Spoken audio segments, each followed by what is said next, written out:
I'm going to focus on how you can live within your means by actually increasing what you spend on the things you enjoy, because we reclaim the cash that's rightfully yours from the IRS, from interest overpayments and banks and institutions, from investment companies and the fees that you pay there, and insurance companies where I know you guys probably love insurance companies and enjoy giving them your money, but I'm going to show you how to give them less and still transfer your risk.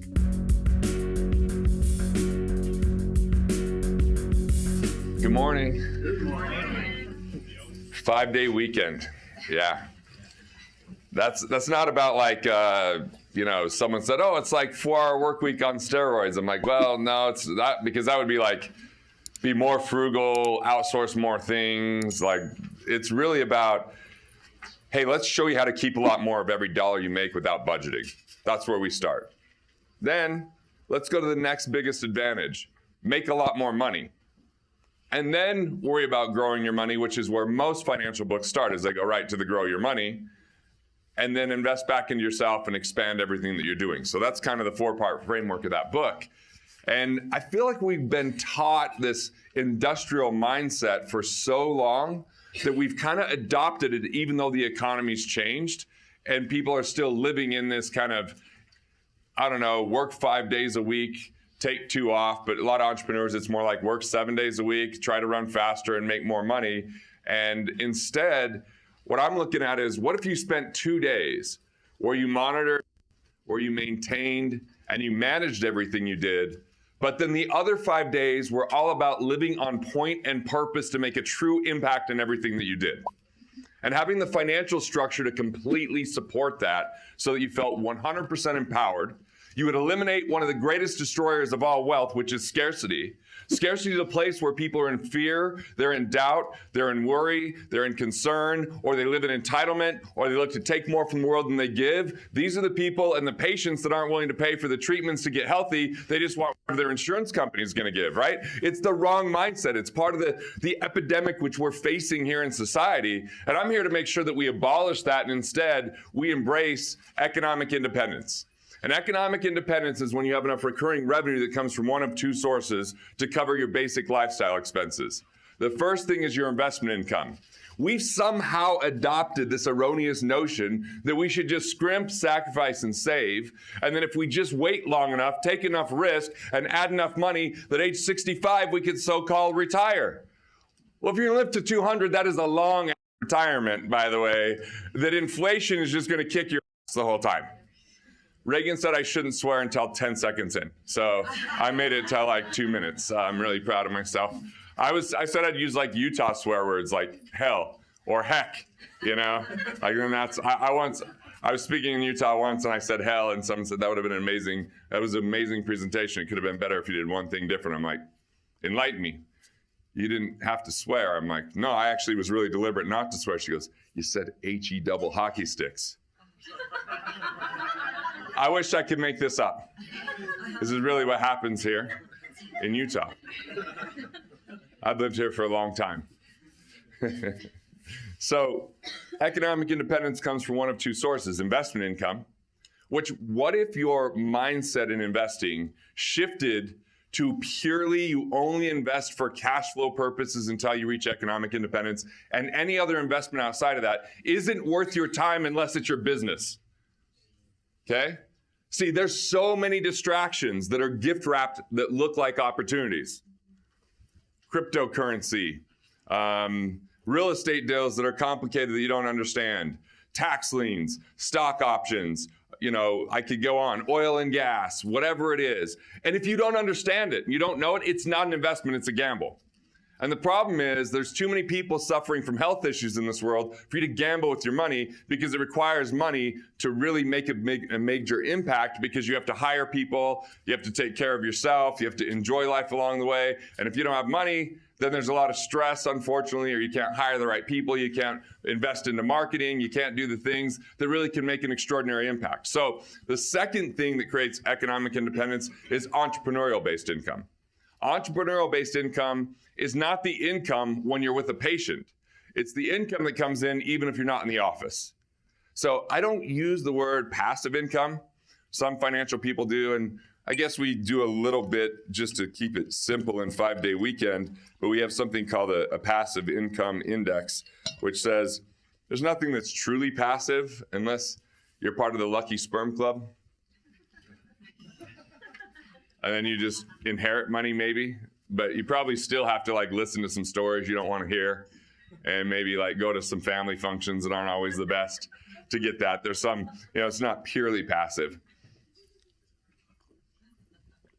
But recurring revenue is more about cash flow that you still pay attention to, that you're still responsible for. It's just that you're not on a moment by moment, day by day basis having to do something to have that come in. So it has some leverage, it has some scale.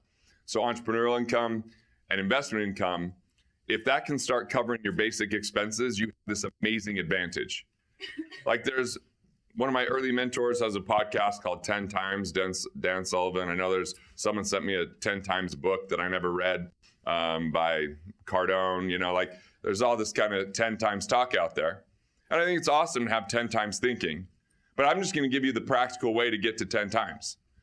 Because you can take 10% of your income and try to earn 10%. So now you're getting a fraction of a fraction. And they're going to tell you it's going to take 30 years. And the only time you know that doesn't work out is when you get to the end of the rainbow. And all of a sudden you're like, oh, this sucks. The market didn't cooperate. Or there were a lot of hidden fees that I didn't recognize. Or I didn't save as much as I thought I thought I needed to save less, but it looks like I need to save more. And then what's just so smug and stupid, I'm on one this morning, I could already feel it, is that there's these financial people, they'll be like, how much money do you think you need in the future? Do we really have any freaking clue? Like, how do we know? Like, if I interview people in the 80s, I was really young at the time, but if I interviewed people in the 80s and I was like, how much money would be good to have in retirement? The most common answer would be $200,000 or $250,000 in a retirement plan. What the hell is that going to do for you now? Nothing. So like, let's forget this notion of how much you need in the future, and let's start thinking from optimization, maximum output, the very best that you can do, as much as possible within legal, boundaries, essentially. That's the better way to focus on it. Unfortunately, there's no magic pill out there or magic product. So there's no like financial product that you guys can just go buy and you're wealthy. If there were, I wouldn't have this job, I guess. I'd be doing something else. Maybe I'd be a doctor. I didn't go to nearly as much school as you guys did. And my son would be much more proud of me. Like when I'm flying him somewhere, he's like, we're in his bathroom one morning, we're talking to him, giving him supplements. And he's like, Dad, I'm like, oh yeah, what's son? Why aren't you a doctor? Buddy, I help doctors out. That's what I do. I help the doctors so they can help more people. He's like, be nice if you're a doctor. This kid, like the young one, will like tell you jokes and kind of burn you in a fun way, no scars from it. My 13-year-old will say stuff that it scars your soul for the rest of your life. You're like, dude, and he just goes matter of fact back to brushing his teeth, like, what? I'm just saying. So I should have brought him this morning so you guys could tell him that I'm helping you out. So economic independence is this 10 times factor because it means that all of your lifestyle and living expenses, you don't have to work for. You just have to monitor and manage to maintain that. So imagine what can happen if 100% of your active income could be reinvested into your vision, into the right people for your practice, into the right processes for you to make it more efficient, into the right technology to get even more leverage and advancement. That's a 10 times advantage because everyone else still has that mindset of only having a certain amount of money that they can afford because of scarcity on what they invest in their practice. This is a plague throughout the health practitioners that I see, where they don't hire the very, very best because they hire someone that's less expensive, yet the less expensive person produces, according to Steve Jobs, 1/100th of the very best. He said that that was his number one advantage in the world, is that he would just hire the very best and they would outproduce the second best 100 times. And he said nowhere else could you find that kind of return. Or IBM did a study and said it was 5,200% that the A teamers outproduced the B teamers. So when I'm talking about investment, we're not talking stocks and bonds today. We're talking ideas and people. And we're talking about ways that you can put money into the things that you know and understand that are meaningful to you and funding your vision so that you increase your output, which is all about expanding your means. I'm not here to preach living within your means. Yes, live within them, but not by cutting back and having a reductionist thought process. Instead, have an expansive thought process that says, if you want more in the future, it's in direct proportion to the problems you solve, the people you serve, and the value you deliver. I'm going to pause on that for a second, which is not my nature. Faster than anyone could keep up with. So you have to hire us. No. I don't know why I talk so fast. I get passionate. It feels angry at times, but it's just passion. You're not in trouble. So this is an expansion conversation. But in order to expand your means, you're here in the right room to do that, with the right people to do that. So that's not going to be my primary consideration in conversation. I'm just creating that context and giving that permission, not that you need it from me, but just so you could scrub out any of that other thinking that when you hear finance, that it's synonymous with stock market investing, cutting back, and waiting for long periods of time. Instead, I'm going to focus on efficiency. I'm going to focus on how you can live within your means by actually increasing what you spend on the things you enjoy, because we reclaim the cash that's rightfully yours from the IRS, from interest overpayments and banks and institutions, from investment companies and the fees that you pay there, and insurance companies where I know you guys probably love insurance companies and enjoy giving them your money, but I'm going to show you how to give them less and still transfer your risk. So we cool with all that so far? All right. Hey, Ron, give me a 15-minute warning when I got 15 minutes left. So you guys just get to see whatever's in my head. Conversation about my son, here you go. But the good thing is most of it's financially related and will be applicable to helping you. I've been doing a lot of talking this week, so excuse me for the break for water here. Is water's still good, right? Because I'm just confused about it. I mean, there's probably fluoride in it. It's probably killing my kidneys. I feel like I try not to fall too much in love with any one food, because I might find out one day that it's not good for me. But my son will go to his grave that bacon is the best food for you. Of course. For you. It's important, you know? All right, so let's get down to like practical things that we can do to put money in your pocket. And I'll start with, I had a meeting yesterday, because I have this methodology that every 3 years I get a different set of eyes on my taxes. And I have a tax team and we meet with them. But I think that this is going to apply to a lot of you. And what you could do is you can go back, and instead of having to write the IRS a check, them write you a check if you overpaid them in the last 3 years. You can amend your returns if you missed anything. So you can go back 3 years. Anyone in the room done any research and development for your practice, for health, for anything in the last 3 years? All right. Did you take Section 199 R&D credits for that? Yeah, okay, so this is a lot of money that we're just gonna like bring back to your life that's just been falling all over the place. I'm sure that the government efficiently deployed it, but the good news is you can have it back, okay? So what you do is, if you were a procrastinator and filed an extension in 2014, you can go all the way back to 2014. If you are too responsible, you miss out. So this is good for the procrastinators in the room. If you're responsible, you can only go back 2 years. If you're irresponsible, you can go back 3 years, okay? So I filed an extension in I filed an extension even when I paid my taxes in full, because I never know, you know, if I come up with some new ideas and I can go back on it. So my suggestion is pay them if you have to pay them, and then file an extension even if you're paid in full. Like I filed an extension this year even though I paid everything. Why? Because I always like to buy time. I always like to keep them on notice that I have some degree of say in this, So just, I'm sure you don't have a lot of financial professionals telling you to file an extension, but I saw a lot of people write that down like, damn, I like that idea. Yeah, let's do that. So R&D and also its cousin, domestic deduction, means you can go back and yes, you may have paid employees. Yes, you may have had expenses, but if you've built software, if you've written books, if you've created content series like video, if you've written research papers, if you've studied something about a technique or strategy or attended an event like this or this particular event, you can go back and instead of just writing off what you wrote the check for, you now get to write off the time that was spent on it if it was a US-based employee. You get to write off the income that came from that at a certain rate.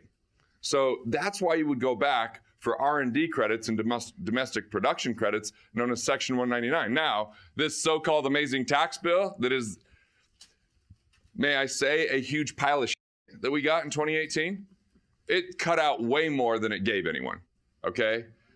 If you're in the top bracket, you went from 39.6 to 37%. Awesome. I don't really care about that. Even worse, if you're a service provider, which you guys are service providers, did you ever hear about this pass-through deduction that was going to come in the new tax bill?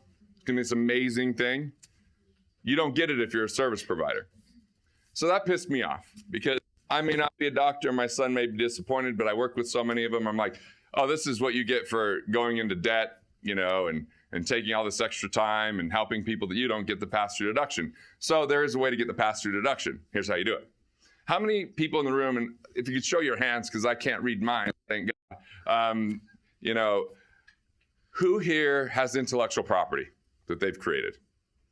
Okay, if you've created intellectual property, you can actually set up an intellectual property company. By setting up that intellectual property company, your first advantage is you've created asset protection. You're in a high liability business, and now if all of a sudden you've separated out some of the value into different activities, it's going to be harder for people to get their hands on that than if everything you have is in one entity. Number two, you can actually pay less tax by paying a percentage of all your practice's income to the intellectual property company because it's now paid as a royalty or as a 1099 income versus W-2, but when you pay yourself W-2, you have up to 15.3% more tax because of self-employment. So we can avoid up to 15.3% tax. That's really cool. But now you get the pass-through deduction in your IP company, which could be at 20%. So right there, for some of you, that's 35% savings. So now your effective tax rate might be 15 or 20 on some of your income. All right, so I'm giving you strategy. And I could spout off strategy forever, and it'd be great, but implementing it might be a little bit more complicated. So let me give you the framework so that you could think like this. Because I'm not a CPA. I'm not a tax attorney. I know you guys are shocked that I'm not. My CPA, I almost didn't hire him because he told a joke the first time and it was pretty funny. I was like, dude, that's way too much personality for your profession. I don't know if I feel comfortable with this. Because I said, why should I hire you? First question I asked. And he goes, you like Vegas? I'm like, yeah, I like Vegas. All right. He's like, would you like to make every trip tax deductible? It's like, so you're in Vegas. He's like, yep, you can make every trip tax deductible. I'm like, damn, that's a good argument. You're at least part of the team now. I don't know what else you could do, but we've got one thing down.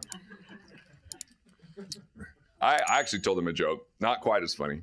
I said, dude, you know the difference between an introverted accountant and an extroverted accountant? He said, no, what is that? I said, well, an introverted accountant, when they talk to you, they look at your shoes, at their shoes. The extroverted one, they look at your shoes. I really effed that up, by the way. But you know what I'm saying. And he laughed, which concerned me that he laughed, because I don't like that much personality for these tax guys. So this is the framework. The first thing is you've got to build a team, be proactive with the team, and look at your returns every 3 years by a different set of eyes. So what does that team look like? First off, you got to have a bookkeeper. If you don't give them the data, they can't give you the advice. And if you give them the data late, meaning after the year's over, between January and April the next year, you miss out on all your tax deductions. And about the only thing they tell you to do, and tell me if you've experienced this, is tell you to put money in a retirement plan. Yeah. One of the greatest lies ever told by an accountant is that retirement plans are tax deductible. They're not. They're pre-tax because you don't take constructive receipt of the money, so it never shows up as your income because you forfeited that money to your new business partner, the IRS, and said, great, I'll be your partner. They say, we won't take any money right now. We'll wait till later when hopefully it's grown. And then they can take more. Look, man, those plans, if you have them, I'm sorry. There's at least 3 things you can do about it, though. Number 1, you bite the bullet, you cash it out, you pay the penalty. I know the word penalty scares everybody. I went to Catholic school, it's scary. I got hit in Catholic school, actually, shockingly. So you've got that. Or, number 2, you can roll it over to a self-directed. And that self-directed, you could buy other practices. You could buy land. You have less restriction. So all of a sudden that opens up. Number 3, there's 4. I only told you there's 3. What a great day. What if I told you of 4 and there's 3? It would be a day. But it's now a great day. So number 3 is you can do a 72T distribution. Meaning, by the way, if you're over 59 and a half, you don't have to worry about this. You can just do it. You don't have to do number 3. If you're younger than 59 and a half, normally you have a 10% penalty if you take the money out. But a 72T allows you to start taking money out without the 10% penalty. Or number 4, everyone in the room probably makes too much money if you own your practice to contribute to a Roth IRA. But you get a one-time conversion where you can convert any 401k, SEP, simple, any kind of IRA to a Roth IRA as a one-time activity. And so if you convert that, you have to pay taxes. But there's about a dozen different investments where you can get a low valuation as far as the government's concerned, even though you haven't lowered your cash flow, you've just lowered what is the perceived value of that lump sum. We would call that a rescue strategy. So that would cut your taxes in half. I'll even give you another strategy on this. There's another, anyone in here charitable? Look at only like 3 people. You guys are mean people. What if you're being charitable? I know more of you raised your hand now. I said you're mean. I'm just joking. I mean, I'm charitable, not as charitable as people think. Like, because I donate a lot to my university. I donate all this, but I also do it and get more tax advantage than the donation. So I don't mind the accolades, but I really like the tax advantage. So there's something called a charitable trust that if you're ever to sell your business, you're ever to sell a building that you own that you normally pay tax on, you can move it to a charitable trust, which is any 501c3 that qualifies. Get a tax deduction when you donate it, sell it to whoever you want, have it fund the trust, and the trust has two beneficiaries. You're the first one. You're the first beneficiary of the trust. So now you have a tax deduction that can offset the taxes when you pull money out of a retirement plan. But now you have your full money at work after you sell whatever it is to invest, not the net amount after tax. So you now have more at work. The charity just has to be able to keep, in theory, 10% of that original gift. So charity gets at least 10, government gets 0. Cool? 6 strategies that were bonus. I wasn't planning on giving you any of them, really. So the first thing is you build this team. Bookkeeper, so you have the information. CPA that is a tax strategist, so that they can help you identify your tax deductions. We're going to give you a bunch of those. Third is an attorney or multiple attorneys. Could be a corporate attorney to choose the right corporate structure to classify your income properly, or a tax attorney that could teach you something called tax arbitrage, which are ways that you can just put more money in your pocket than what you spend on different things in the tax world. And then lastly, anyone own their building in here? An engineer. Engineer isn't like a long-term player on the team. It's just a one-time usually, where they can do a cost segregation study and accelerate your depreciation so you can write things off faster rather than waiting for 39 years to get all your deductions. So you build this team, you meet with the team at least quarterly. Sometimes that's 10 minutes, 20 minutes, 30 minutes. It's usually not a really long meeting. And then your job is to be a brainstorming entrepreneur. So you get to say whatever you want in that call and you don't get in trouble with the law. It's only what they file that matters. So I like to ask them questions like, hey, what's the coolest strategy you've done in the last 3 months for any of your clients? Could that apply to me? Hey, can I write this off? Can I write that off? Can I write going to Italy off? Can I write my espresso machine off? Can I write these clothes off that I bought? Like, I just ask them everything. And when they say no, I'm like, but what if I do it this way?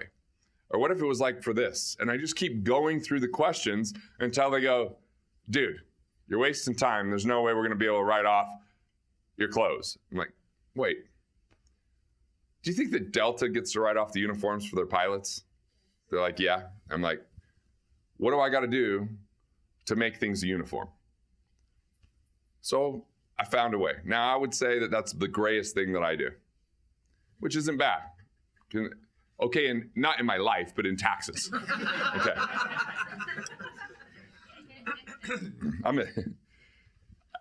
I've been doing stand-up comedy, so this is why you're getting some of this stuff. But that's the whole job of the meeting, is to brainstorm. Then they're all on notice that every 3 years I'm getting a different set of eyes. And when I get that different set of eyes, all I tell them is, I'll pay your standard fee to analyze everything. If you find anything, I'll double your fee. So I'm incentivizing them to find things. And I don't think that my existing team is bad. I just think that it's a complicated world in the game of tax, right? And so sometimes you get in, like, you probably had patients that they forget to tell you really important things because they see you. It's the same thing in this world of tax. So that's just step one of the framework, is you build the team, you get proactive with them, and you look every 3 years to see if you get them in. That's step one. Step two relates to step one in this. You ask the question, how does this relate to my business with every expense in your life? And if it does, you document it. And you turn that expense into a tax deduction. So examples of expenses that you can turn into tax deductions are kids. I mean, they're lovely expenses 95% of the time.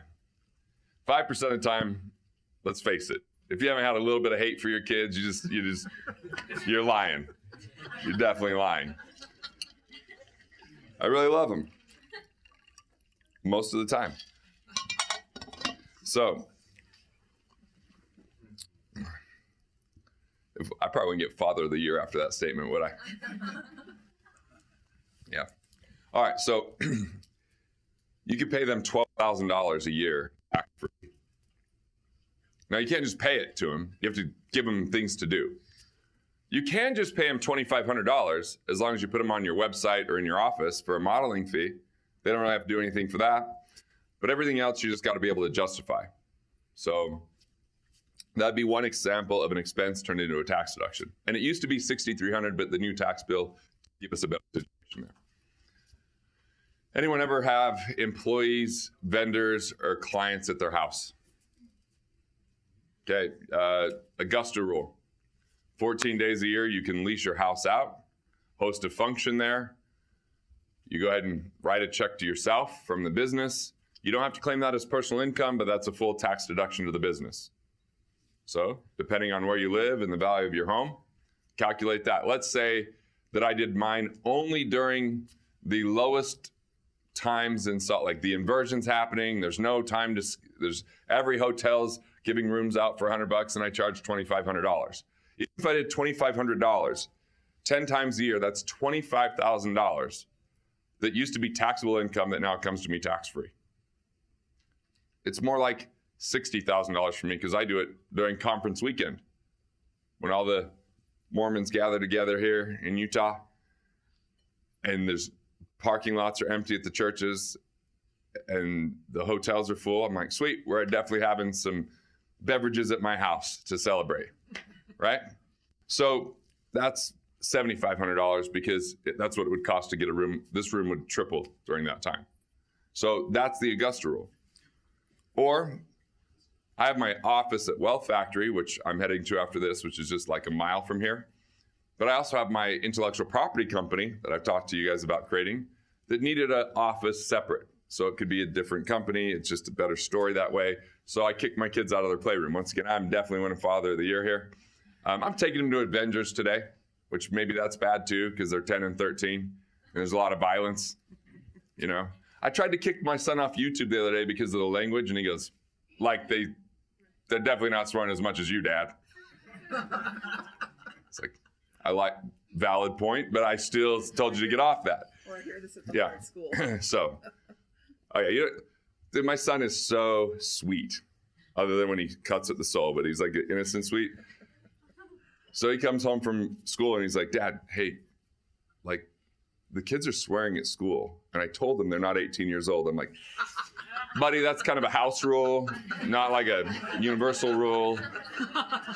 So we say, wait till you're 18. They can kind of do what they want. Can I like have a word? I'm like, what word are you thinking? And he honestly pulls me in the bathroom and shuts the door and whispers in my ear, can I say the DAM word? I'm like, as long as you don't add an N to the end of it, then we're totally cool, bro.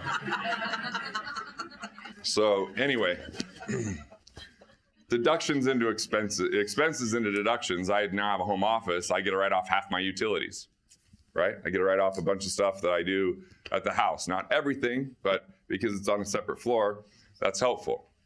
There's so many deductions that people miss out on. And a lot of accountants will say, I'm really conservative. Let me tell you what that means. I'm missing a lot of deductions. So when you find out, I already told you I'm conservative. Like, don't do things that are illegal. But why not take advantage of every opportunity you have within the law? Okay? So, first thing was build the team, be proactive and man. Second thing is turn your expenses into deductions by asking how it relates to the business, and documentation is your key. Document it. I have the weakest documentation that you can have because I have a memory like a champion, and I know that I could crush any IRS person because I'm a storyteller. So it's a sales job if they want to debate me on one of my deductions, I'm going to be able to give them plenty of reason why it was deductible. But all I do is I get my American Express bill, and I just write which company needs to pay for that expense and what it was for. My CFO prints out a paper for every expense that's fully detailed and has like green folders hanging.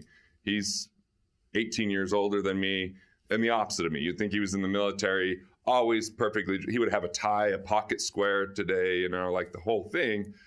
I decided to take off my jacket. Hopefully I'm still impressing you. I don't know. I just felt like this was more comfortable. You're at least enjoying it and brave enough to be up here. So the third thing here is the biggest way to save tax by far.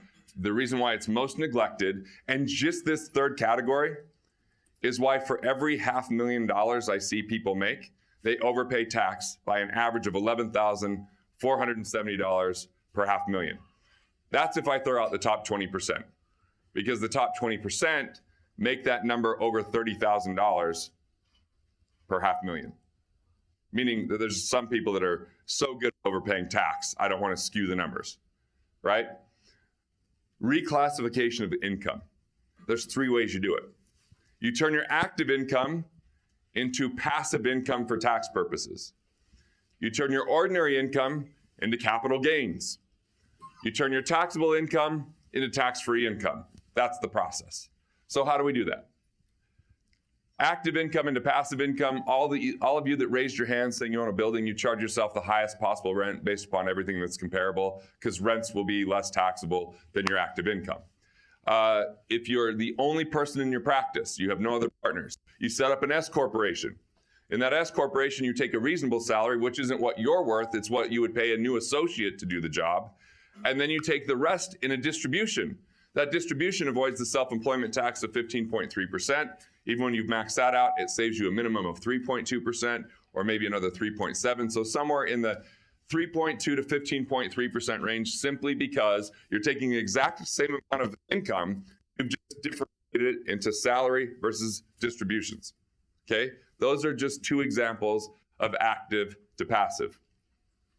How do we go from ordinary income to capital gains. Well, if you own a business, you already have done that to a certain degree because your business is a capital gain, that if you've owned it for longer than a year, that when you sell it, it's a capital gain. But even better is if you now understand when you sell your business, there's multiple ways you can do it. We talked about a charitable trust. That goes from taxable to tax-free to even giving you a little bonus kick of tax benefit, right? If you've never heard of a caps trust, that's a way that you might be able to go to taxable to potentially tax-free, or at least tax distributed over time. Or if you got an organization with 25 people, you could do an ESOP where you could actually, if you ever want to sell your business, because I like the thought of retiring in business, not from business, you could sell your business to your employees, and that would be funded by the bank, even if they didn't have the cash to buy the shares, and you don't pay tax when that money comes in if it's in that ESOP structure. So I just gave you 3 taxable to tax-free, ordinary income to capital gains. The way that I did it was a risk management strategy. We all face risks. You guys probably face, most of you should face more risk than me, but with the way I talk, I probably face the most risk in the room. Someone's like, aren't you afraid of getting audited? I'm like, I hope to get audited because it's just research for my firm. I've been audited twice. I didn't owe any extra money. They thought that because I declared myself a real estate professional, which at one time I had over 100 properties, which gives you unlimited depreciation and deductions that everyone else has limitation on. They tried to debate it, so I just had to prove out the amount of hours we spent. We won in the audit. But you should only be afraid of auditors if you don't have a good tax team, you're not well documented, and you've done something illegal. The number one thing that you do illegal in the United States around tax is not report your income. If you reported 100% of your income, the only other major concern to have is if you take a tax deduction that you feel is in the gray area, that's more than 20% of your overall tax deductions. So this one deduction, let's say, is greater than 20% of your overall deductions, and they disallow it, it's a 25% penalty. So if it's less than 20, it's a 9% penalty. That's not a bad interest rate, single digit, right? So I actually set up an insurance company called The Captive where I put money in pre-tax. I can insure anything that happens in my business, employee turnover, reputation management, like all the stuff you normally can't even buy, cyber risk, whatever might be hard to buy insurance for. But if I never have a claim, I get to take that out capital gains, which is essentially close to half of my ordinary income. You don't rush out and do that. Most people, that doubles your audit risk. That is probably the thing that gives me the most attention from the IRS that I do. But I just wanted to give you examples. See, because rather than scrimp and save and wait for 30 years to hopefully get to a place where you're retired and then all of a sudden you're taken out of service, we need what you guys do. The only retirement that I hope you ever do is retire from the things that you hate doing and continue on a purpose that's so compelling that you make a massive difference in the world. And if you get economically independent, you can swing for the fences in that, knowing you're not going to put yourself at financial risk. So, all that being said, if I could save you thousands upon thousands of dollars of tax, I can save you 10 years or more. Because how long and how much money would you have to save to create that same amount of cash flow in your life? I'm about efficiency and capitalization, intelligence instead of sacrifice. I think beyond just what people do for their health, there's another major 3 factors that kill people off early. The first is not being in control of their money and understanding what's going on. And almost every retiree is not in control of their money because they're a slave to either interest rates that are low, and if they keep going low, their income goes lower. Taxes fluctuating. If taxes go up, their income goes lower. And inflation confiscating their purchase power. So they don't have a lot of control over those 3 things if they're so-called retired. If you're in business, you have a lot more control over those things. So what I want to make sure is that people don't win the wrong game, essentially. And if you are not in control of your money, then what starts to happen is relationships suffer. When you're really, really stressed about money, is that you at your best and most pleasant? And when I see people strained with money, they're not going out and doing fun things with their relationships. And so all of a sudden, if you're not in control of your interest rates, they go down, so does your social life. And then the third thing that destroys longevity is a lack of purpose. So money, relationships, and purpose. You add that combination to health, you got someone that makes it a long time. You look at Viktor Frankl and what he did with purpose. If you read Man's Search for Meaning, he overcame the greatest odds. Those people that didn't have purpose, they just said, I can stay till the new year. If we could just make it to the new year. Well, the new year came and that was their whole purpose. Guess what? They didn't make it. He said, I got a story I got to tell the world. I got something I've got to share that's meaningful. He figured out how to be more resourceful to get there. So yes, this is a financial program that understands that the center and heart of your life is you, your ability to produce, and that you are your greatest asset, not a stock, not a bond, and not a piece of real estate. Want to master your money? Want to figure out the things that you could do to improve your finances? Click here and check out more videos like this on Money Matters.